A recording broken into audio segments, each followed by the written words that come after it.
On the women's volleyball side, it's an absolute gauntlet. I think there's 4 teams tied for first place. We're one of them, and every single night is going to be an absolute fight, and we saw that. And San Diego State, I think, pushed us.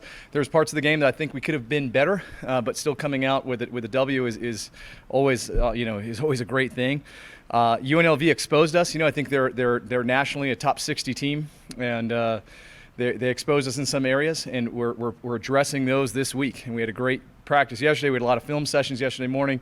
And the group is ready to get back after it this week with 2 of those teams that are tied for first place with us. And in Utah State, a really fast, dynamic team, and Boise State, probably the most physical team in the league. I don't think anyone across their front line when they're in all of their rotations is under 6'2" or 6'3". They're just a physically impressive team, and so we've got our work cut out for us this week with those 2 teams.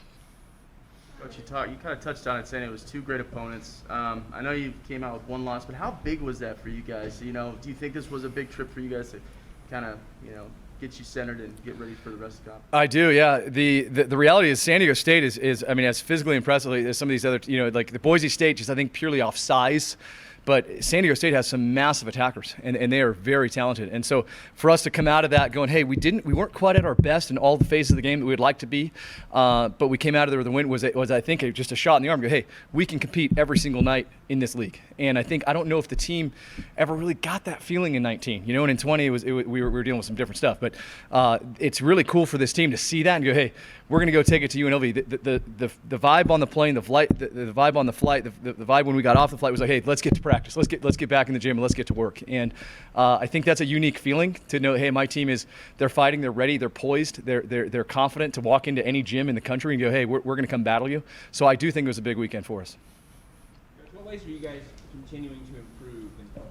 Yeah, one of the things that kind of got exposed, Brandon, was our ability to run the middle third of the court, is to keep our offense in the middle third. So we've established our left side and our right side offense was can we keep the ball in the middle third of the court and establish our middle blocker, our quick attack offense. And so a lot of that revolves around the first contact, the ability to pass in system, the ability to keep the ball in that center third of the court. And then it's, hey, how often are we using our middle blockers and how are we using them? Are we running them tight to the setter? Or are we running them away from the setter to create some different isolations or some different spreads in their block? And so I think that's something that got exposed, and we're putting the work in yesterday, and we're going to definitely put the work in tomorrow and today to get that better.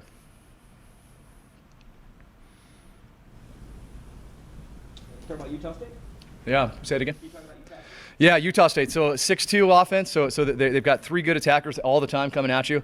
Run a pretty fast offense. You're going to see them. The ball's going to be moving from setter to hitter pretty darn fast, and it's going to put a lot of pressure on our block and defense to keep balls from hitting the ground. And I think they're going to be a great test for us because they're a lot like us in some ways.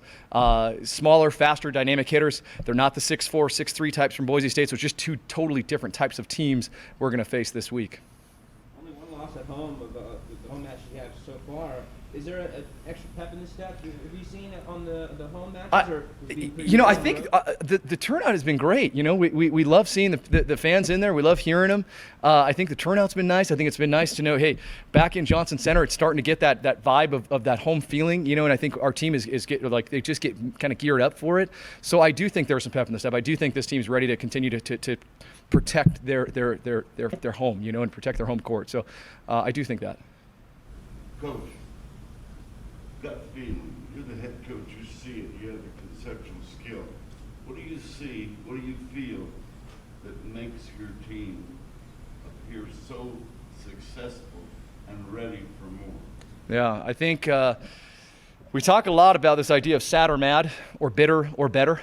So we get to choose how we want to respond to situations. We want to get sad about it, or are we going to get mad and make a change? Are we going to get bitter, or are we going to get better? And what comes from that is this identity of hunger. This team is constantly hungry to get better. They're constantly hungry to get after another team and compete.